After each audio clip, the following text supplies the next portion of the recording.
My name is Cole Hartman, and if you had asked me 10 years ago where I'd end up, I never would have guessed it'd be here.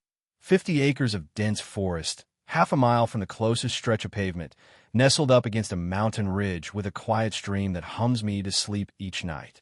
The cabin's rough, sure, but solid. It used to belong to my Uncle Mason, a gruff, no-nonsense man whose heart only softened for stray dogs and his niece and nephew. When he passed, he left the land to me.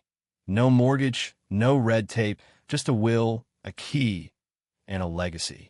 I'd spent most of my life as a state ranger and tracker, the kind of man who'd rather talk to trees than people, who measures the world by silence, instinct, and the weight of weathered boots. I married late, lucky I did. Natalie is the kind of woman who doesn't blink at a wolf's howl or the sound of snow crunching under boots at midnight. She's a teacher, sharp as a blade, but calm as dusk. And when I told her I wanted to trade the city for a life where birds outnumber people, she just said, "Let's go." So we did. We moved into the cabin in late spring. The air still carried winter's final breath, but the forest was waking up, sap running thick in the trees, trout dancing in the stream. I worked on the roof and shored up the porch. Natalie set up her desk near the window with a view of the pines. At night, we sat by the fire, reading, listening to coyotes sing like old poets. It felt like the first honest breath we'd taken in years. About a mile east of us stood a housing development, Summit Pine Ridge. It was a cluster of oversized homes, tight as sardines, dressed in cedar siding to make it all feel rustic. I didn't pay it much mind. Their HOA didn't include us. Our land predated their whole setup. The county ordinance had carved us out, and the forest made a natural wall. I figured as long as they stayed on their side, and we on ours, we'd never meet. I was wrong. It started with a knock. Sharp, demanding. Not a neighborly tap, but a bureaucratic battering ram. I was splitting firewood out back when I heard Natalie's voice call from the porch, edged with something that made me drop the axe. There she stood, at the top of our steps like she expected valet service. A woman in a beige blazer, sunglasses propped on her head despite the cloudy sky, a clipboard gripped like it was carved into her hand. I knew the type before she said a word. "Mr. Hartman, I presume," she said, her smile the kind that doesn't quite reach the eyes. "Claire Weston, president of the Summit Pine Ridge Homeowners Association. We need to talk." I nodded slowly. "Do we?" She stepped forward, uninvited, scanning the cabin like she was checking the health of a junkyard dog. "We've had several complaints," she began, "about your structure. It doesn't align with the aesthetic of our community. The sightlines from our eastern lots are being disrupted, and there's concern over wildlife." "You mean my home is too rustic?" "Rustic is one word for it," she sniffed. "Let's say it doesn't reflect the cohesion we're trying to maintain." I glanced around forest, dirt, sky. No one within half a mile. "Ma'am, this land's been in my family since Eisenhower.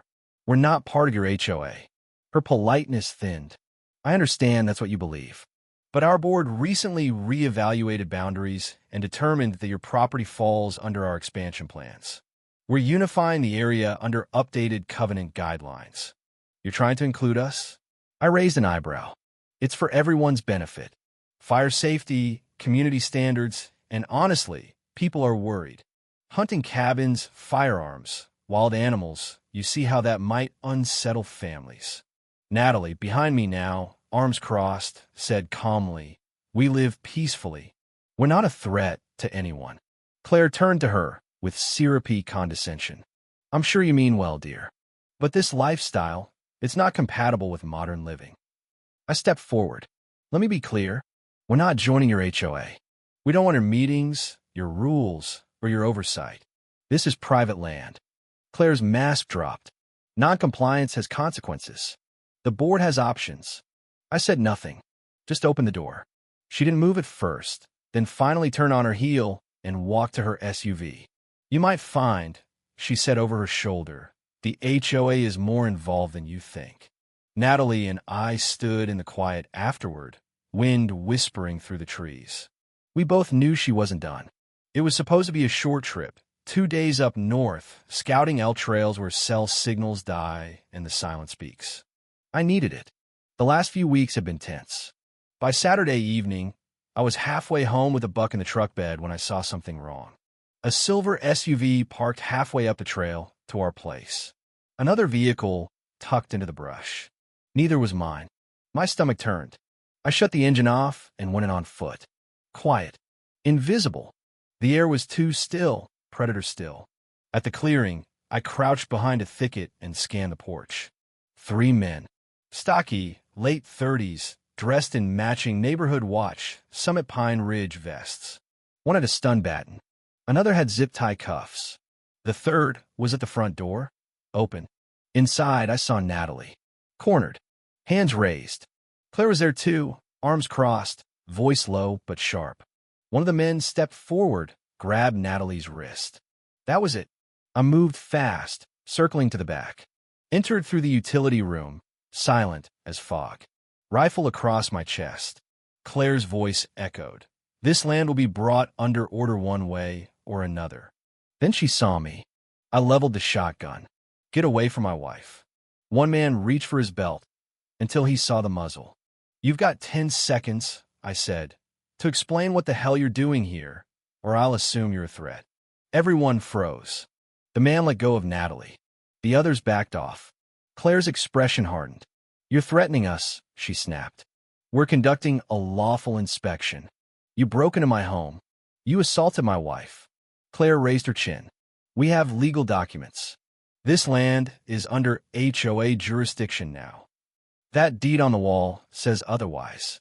Filed, notarized, and predates your whole subdivision. You've got no authority here. One man muttered, This is bad. We need to go. You're not going anywhere, I said. Not till the sheriff gets here. They hesitated. I barked like I did breaking up poacher camps. Sit down. Hands where I can see them. They obeyed. Natalie stepped beside me. It's all on camera. Claire paled. I called it in. This is Cole Hartman. I have 4 intruders in my cabin. One assaulted my wife. Send deputies. Bring a detective. 20 minutes later, the sheriff arrived. Deputy Allen, Deputy Ruiz, and Detective Gwen Holbrook, a straight shooter I'd worked with before. They disarmed the men. The stun baton, the cuffs, even a folding knife. Then came Claire's binder, with forged HOA jurisdiction documents. Gwen flipped through them, frowning. This signature belongs to a clerk who died 4 years ago, she said. Claire shrugged. It was signed before he passed. The board approved the expansion unanimously. Gwen narrowed her eyes. The board doesn't have authority over land outside its original charter. You knew that. Natalie played the footage. Claire's voice, her threats, the moment the man grabbed Natalie's arm. You didn't touch them? Gwen asked me. Not a finger. Cuff them, she ordered. The click of metal was the sweetest sound I'd heard in years. Claire exploded. This is defamation. I want my lawyer. None of it mattered. When they dragged her out, she made one last break, ran for the woods. Got 10 feet before Deputy Allen took her down. Gravel and humiliation. The trial made headlines. HOA president leads armed raid on private property. Claire was charged with trespassing, false imprisonment, assault, coercion, fraud. The prosecutor, Leah Sandoval, ripped their case apart, showed the jury Claire's pattern of overreach, including 2 past intimidation attempts. Natalie testified. Calm, clear. I told my story. About Uncle Mason. About protecting what's mine. The jury didn't take long. Claire Weston, guilty on all counts. 2 years probation. $10,000 fine. Banned from HOA leadership for 10 years. Ordered to apologize in writing. Not that I ever read it. The men got probation, community service, and restraining orders. The HOA board crumbled. 5 members resigned. The county stepped in for a full audit. As for us, we got peace. The court granted protection. HOA forbidden to contact us. We received $150,000 in restitution. And something better. Respect. The old neighborhood watch sign became firewood. I burned it the night of the verdict. Natalie handed me a box afterward.